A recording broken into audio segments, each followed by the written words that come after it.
asalaamaaleykum wa rahmatullah di nuyu kullukum ku ne ci ëtt bi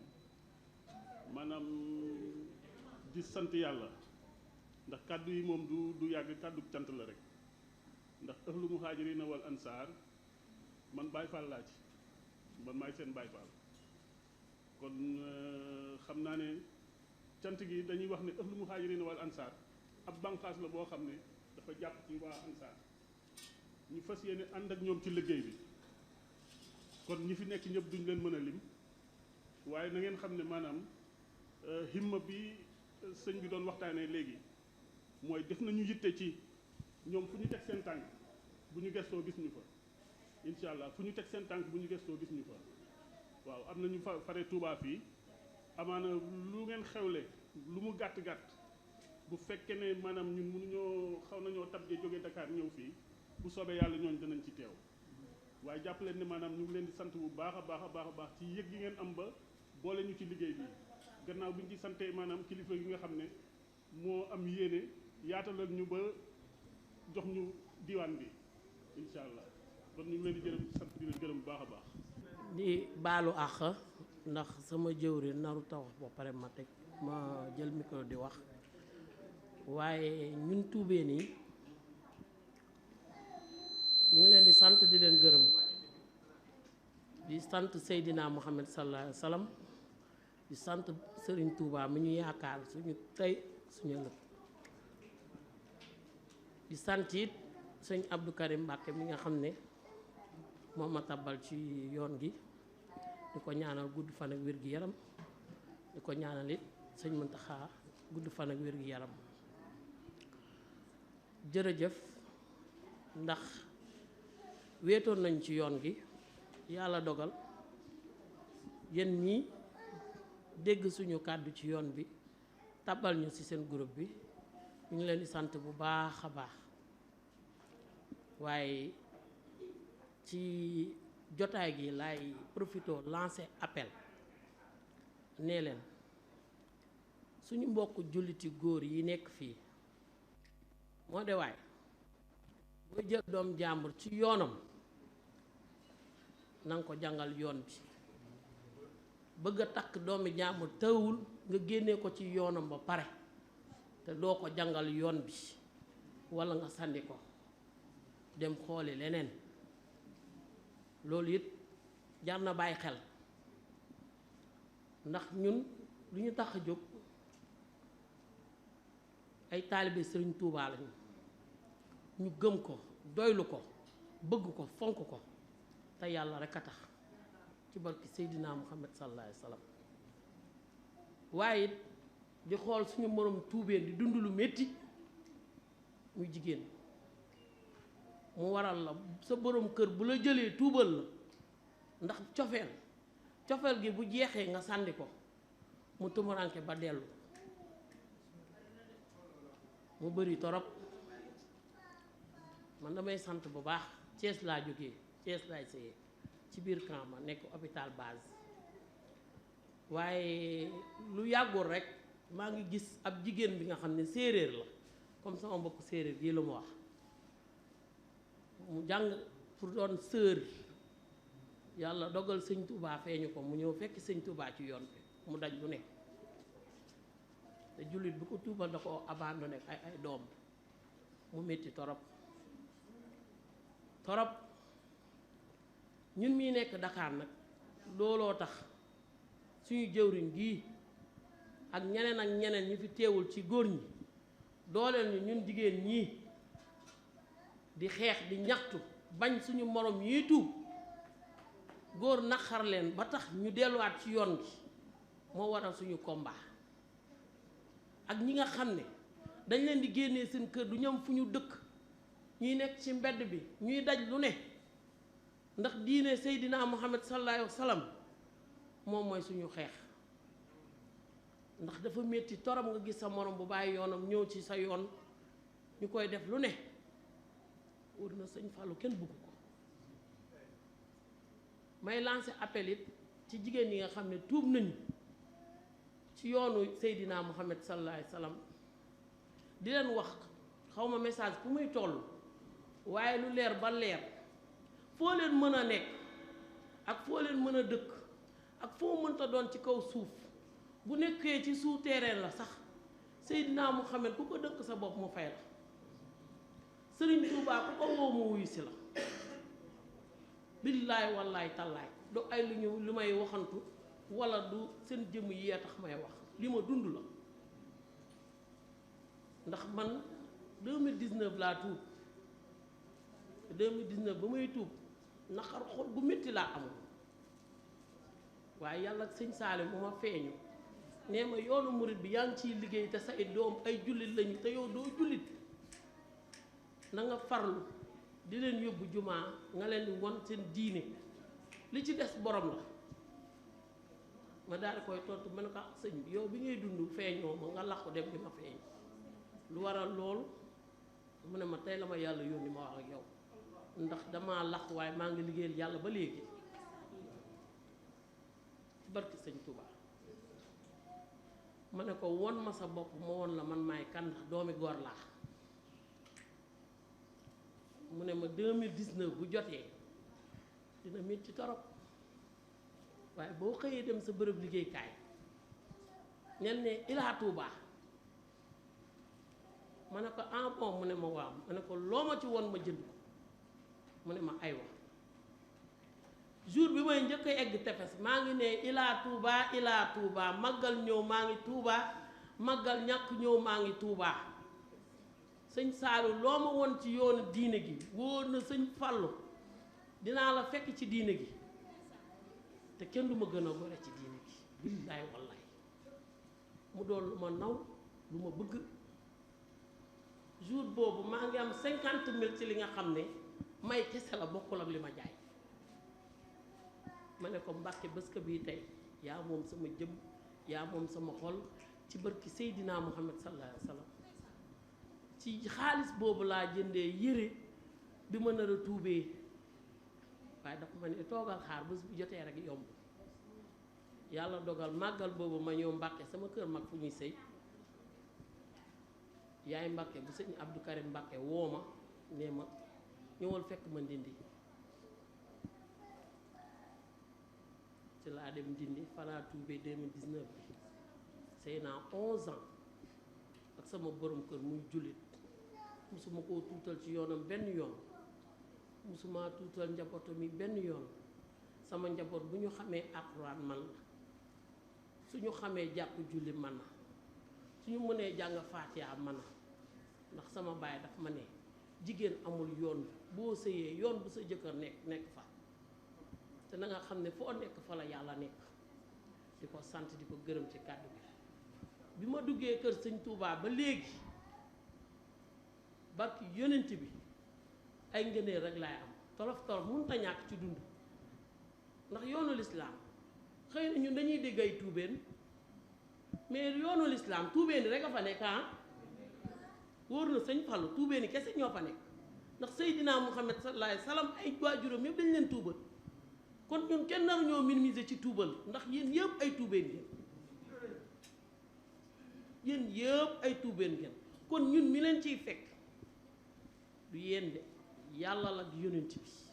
ak sëriñ Touba mi nga xam ne dafa tarbiyo ba ñun ñu ciy njëriñu billaay wallaay tallaay ñun tuubeen nañu takkaat suñu dënn takk suñu sër bu ñu jaralee sax dox tànku neen waaye nañu laxasaay wan leen ne yoon bi kenn am moomu ko ab Pastef rek ay fay yoon bi kenn moomu ko loo liggéeyaloo ko Abdallah liggéeyaloo ko Muntaxa liggéeyaloo ko sa bopp nga ko liggéeyal ndax sëñ Muntaxa mel ni nekk ci xalif bi moo ñu jur ñun yëpp waaye Pastef ak yar ak teggin lay soppee ñëpp nañu jaayante man maa ngi lancé appel samay mbokku catholique yi nga xam ne génn nañ ci yoon boobu ñëw ci yoon bi nga xam ne mooy yoonu Seydina Muhammad sallallahu alayhi wa sallam bu la dara tiital ba nga ne da ngay bàyyi wala da ngay dellu ginnaaw bu la dara tiital ba nga ragal nga ut sal ruq di ci laxdu del bakkoo baatu laa ilaaha illallah foo mënta nekk baatu laa ilaaha illallah kenn moomu ko wóor na sëñ Fallu kenn moomu ko jërëjëf maa ngi tuub di jéggalu ci kàddu yi bu baax a baax jërëjëf Sëriñ Touba jërëjëf. asalaamaaleykum wa rahmatullah maa ngi leen di ziar baax di leen jox seen wàccuwaay maa ngi tudd Mame Diarra Mbéli doon taalibe sëñ Abdou Karim Mbacke 89 laa jébbul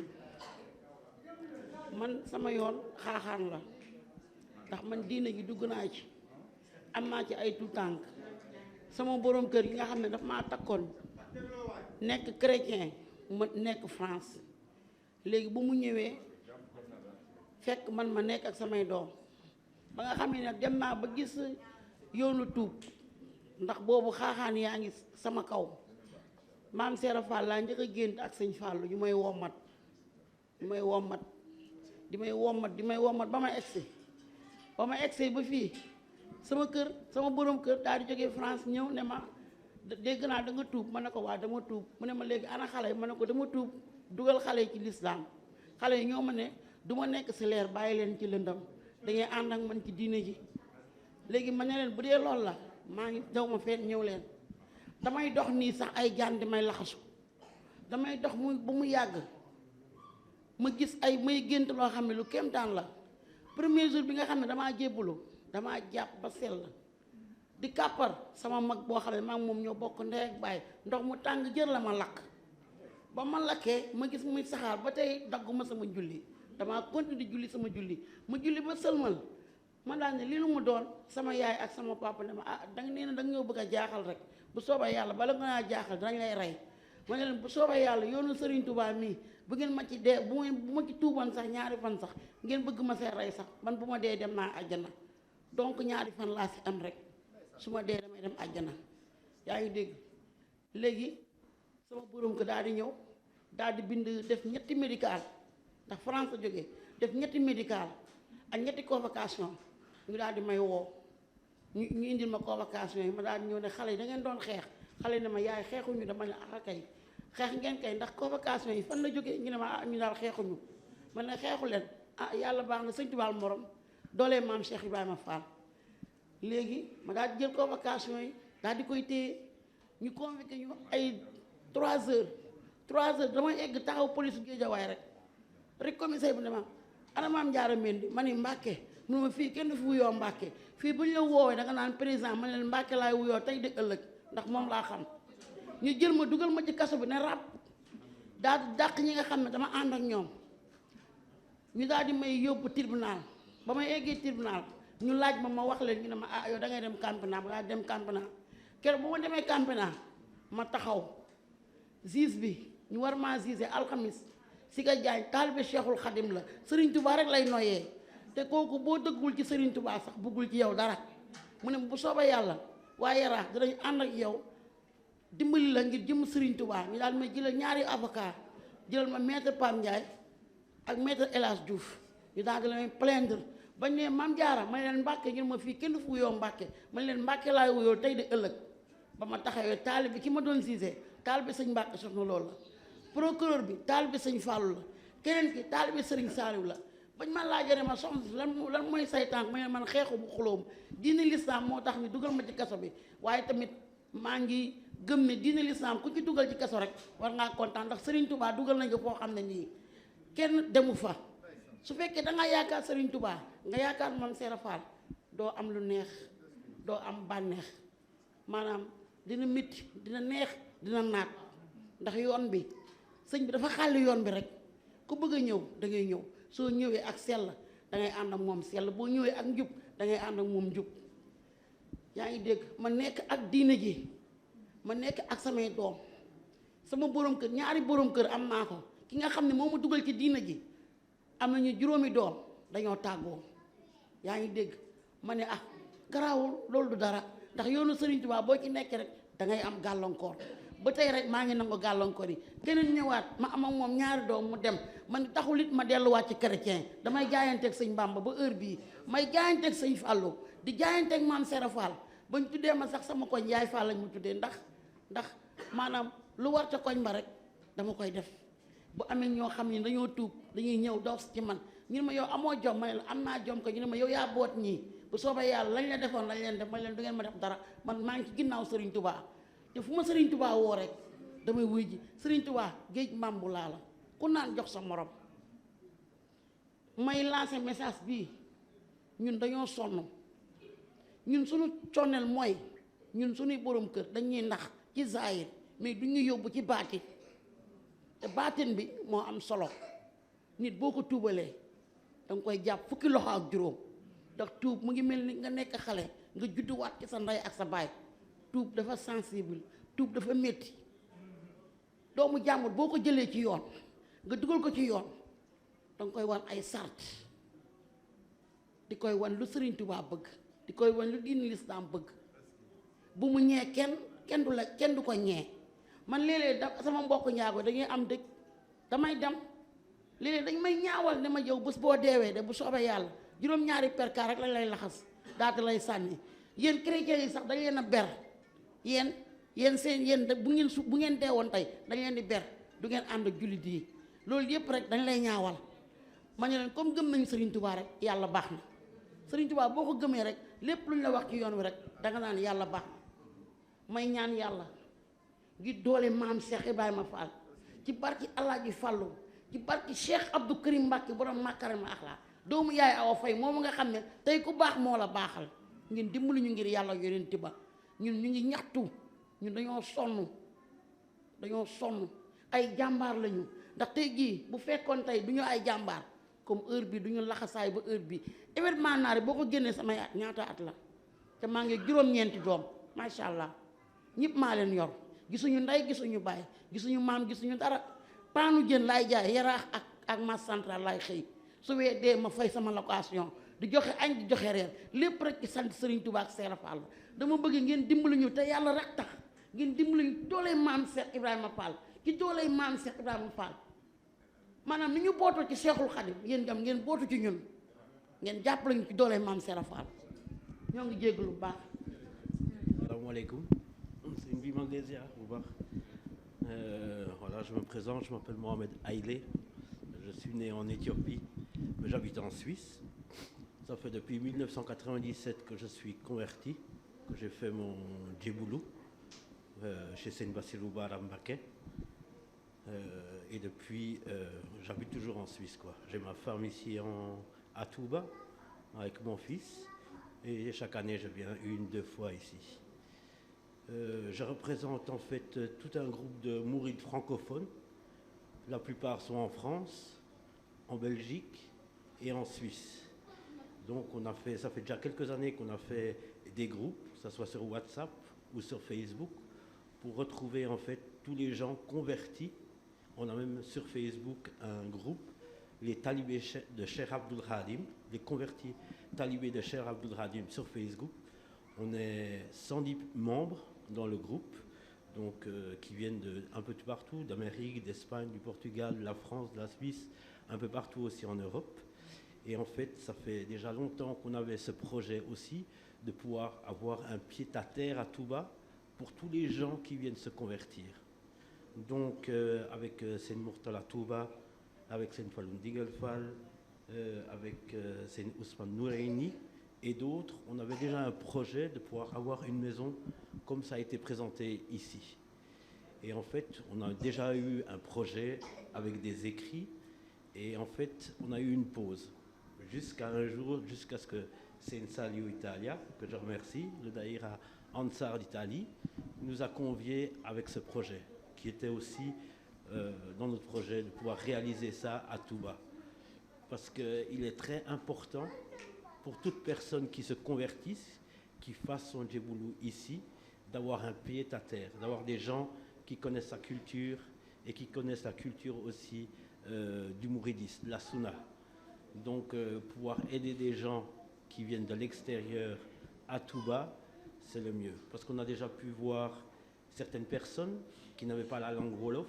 ni même le français, venir avec l'anglais. Et en fait, c'était assez dur pour eux de trouver des gens dans leur langue. Donc, malheureusement, ils sont partis ailleurs. Donc, en fait, ça, je trouve que la maison ici, que Seigne Mourtala Mbacké nous donne,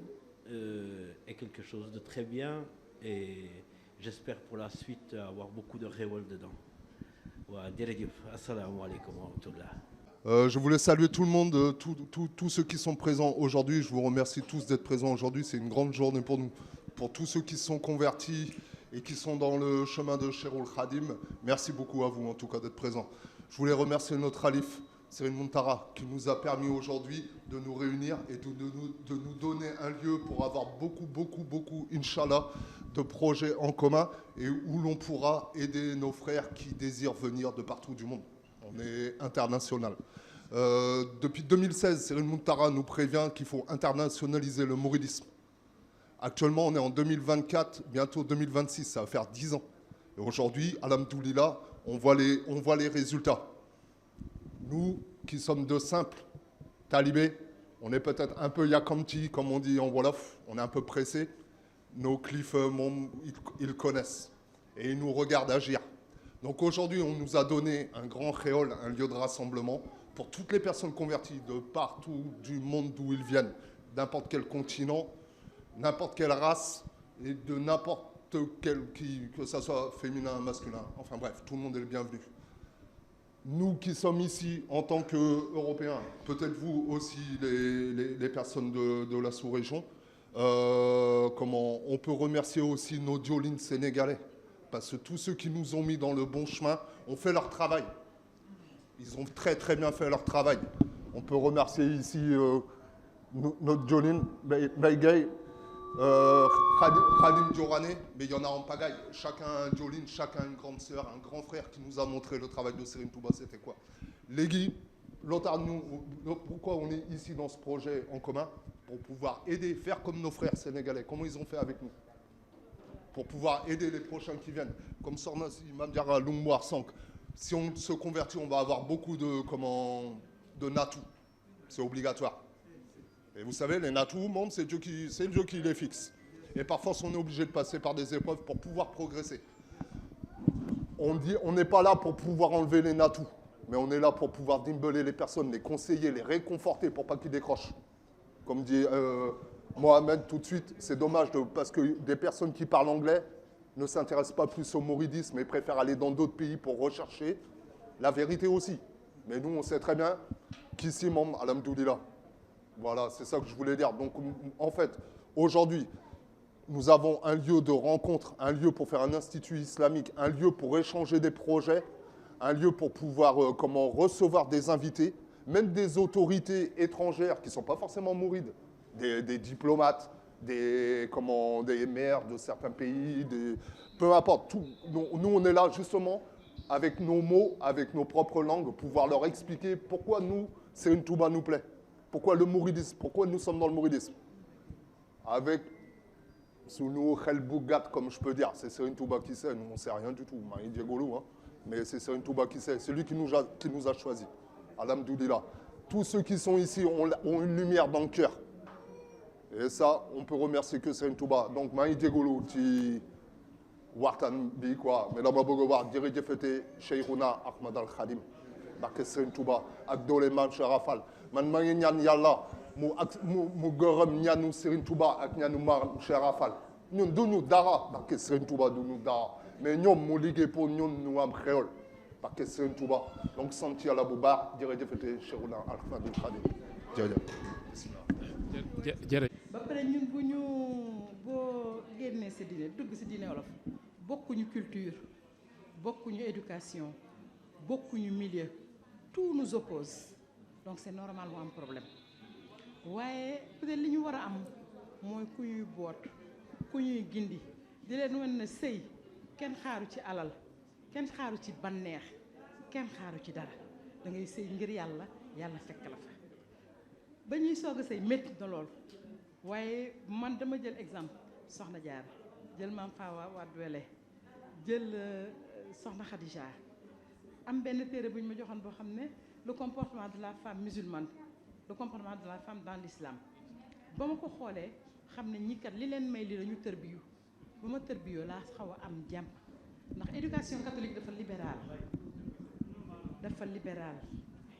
da ngeen yéenay ànd foo leen dem yéenay ànd foo leen nekk yéenay nekk ensemble musulman mel mu noonu foog nga tërbiyu li fi ma bëgg a daaneel nag mooy lii ñu dugg centre bii ñu sëñ Mountakha may ñu ciy sant yàlla jul cont yàlla Muhammad sallallahu di sant ñëpp yéen ñi fi nekk ñëpp sëñ Xaadim yéen ñi ci dugal sëñ Saliou mi nga xam ne moo ñu booleeg yéen ñii ba ñu dugg ci di sant kii nga xam ne mooy sëñ Xaadim Ndiaye mook sëñ Idrissa mi sëñ Idi mi nga xam ne ñu ngi indi bañ ko waxee dafa yëkkati oto def ci carburant moom fees ni man maa ko jox addiya sëñ Touba maa ko def addiya sëñ Touba yombal ñu yoon bi li ñu bëgg nag mooy li may wax mooy dañ toll jamono joo xam ne góor rek mënul yor kër danañ ko bëgg sax waaye dañ ko mën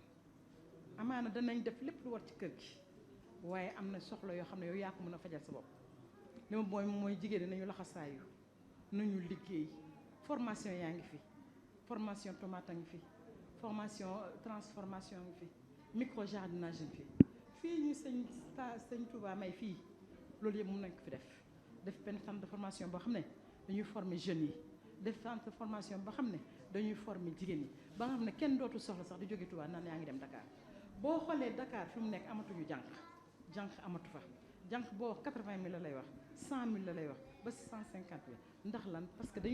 leen di fekk ci seen dëkk yi di leen jàngal di leen defal formation ba nga xam ne li tax ñuy ñëw Dakar dootuñu ko soxla ndax seen dëkk bu ñu fa nekkee muy ñebbe muy mboq muy ñaam bi ba ci mango bi ba ci ceeb bi boo ko arawee am nga ci arawu caagri am nga ci arawu fonde am nga ci arawu laax am nga ci lépp boo amee benn béy mbaa benn xar muy bu jigéen mën nga ci am soow mën nga ci am fromage actuellement ñu ngi jàngal jigéen ñi ni ñuy defaree saabu da ngay defar saabu omo pot de javel madaar loo xam ne bés bu nekk nga jënd ko nga di ko jëndal defaral sa bopp économie amu ci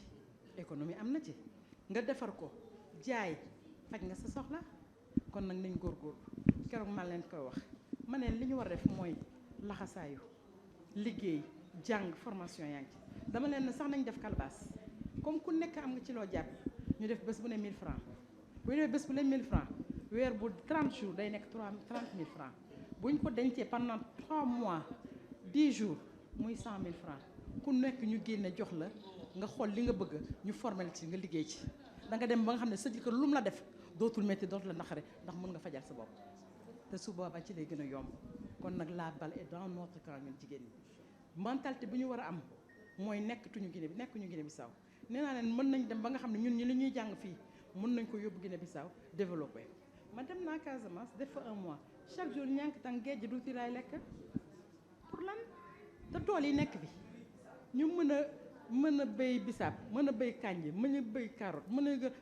chaque jour ñu wan ko ci TikTok bi man sama sœur yi nekk Paris ay pot de fleur lañ jël jiw ci tamaate jiw ci kaani jiw ci leneen jotatu ko di ci dund exactement ñun nga xam ne ñu am ay tere mun a yàmbala kon nag dañuy joytu rek ñaxtu bi la ñu war a bàyyi te góorgóorlu te liggéey amuñu dara am nañu dara kay am nañu am nga am nañu xam ne am ñu suñuy at man maa dama jaayanteeg sëñ Tuubaa tey suñu kër daf koy ci sax moo tax bëggu moon feeñ maa ngi bàyyi sama doomu rakk bu am 30 ans ñu di ko denc tey dama jaayanteeg sëñ Tuubaa bàyyi ko fi ñëw waaw ma jaayanteeg sëñ Tuubaa bàyyi ko fi ñëw mais nañu liggéey leen cere jaay boo génnee ci mbedd bi yaa ngi fekk kii di jaay café Touba boo tegee fourneau jënd sa gerte saaf suñ borom fekk la faak wërsëg nga teg beñ mu fekk la faak wërsëg nga teg leneen mu fekk la faak wërsëg kon nag nañu liggéey te xam ne nekk ñu Guinée Bissau samay mbokk lañ de samay xarit lañ samay rakk lañ samay doom lañ waaye nag côté boobu la ñu war a développé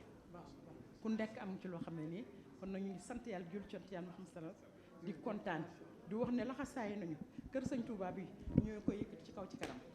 dana dem ba nga xam ne Touba gépp jigéen yeeg xale yeeg ñëpp ku nekk diñ ci gis sa bopp ba dootoo soxlooti naan yaa ngi dem Dakar wala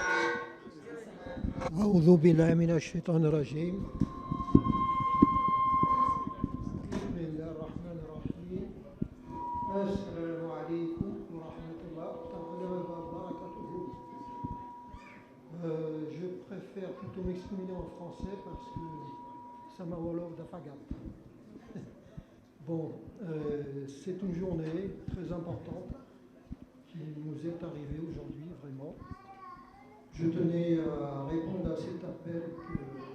qui m'a été diffusé déjà depuis plus d'une semaine, 10 jours, à l'intermédiaire de Céline Diokhan, avec Céline Sadio. Malgré que je suis un peu malade. ça m'a permis de rencontrer donc mes Bokk Talibé Koumer. Et je suis vraiment satisfait de voir cette magnifique maison, dans le sens que cette très grande maison. Vraiment, machallah, c'est quelque chose de très important. Donc si toutes souhaitons que, de par la grâce de Dieu, de Barakat Serigne Touba, que cette maison soit bien gérée, parce que dans sa dimension, il y aura beaucoup à faire, il y aura beaucoup de secteurs, oui, comme vient de me le dire mon ami, Bokk Talibé, un centre islamique, un centre d'enseignement, où les Toubés pourront apprendre l'islam, pour apprendre les béabas de l'islam, jusqu'à la spiritualité. Connaître l'islam, connaître l'humoridisme, apprendre à lire le Coran, les chassidas, et faire de dhikrullah, s'adonner à la spiritualité.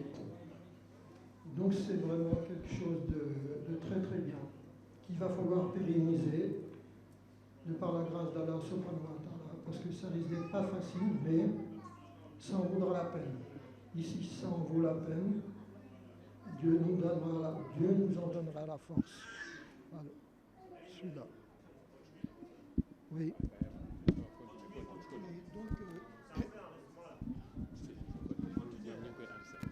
Oui, Dieu nous en donnera la force.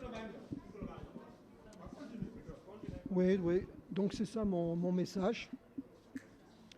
Merci à vous tous, à toutes et à tous. Merci aux autorités religieuses. Serigne Ibra Tall Mbacké, qui est derrière moi, que j'ai apprécié faire sa connaissance il n'y a pas longtemps. Et oui, qu'est-ce que je peux rajouter d'autre? C'est une bonne journée. Prions, avant de nous séparer, prions nous tous, faisons nos doigts, et que ça commence à se mettre en place très prochainement, Inch'Allah, de par la baraka de Cheikh Mountakha qui a agréé ce projet. Donc, ça ne peut que se réaliser. C'est à nous de faire les efforts. Ce ne sera pas évident. Nous avons chacun nos occupations. Nous habitons à droite et à gauche. Mais bon, il va falloir s'impliquer quand même, tant soit peu. Voilà ce que je voulais dire. Wa alaykoum salam wa rahmatullah.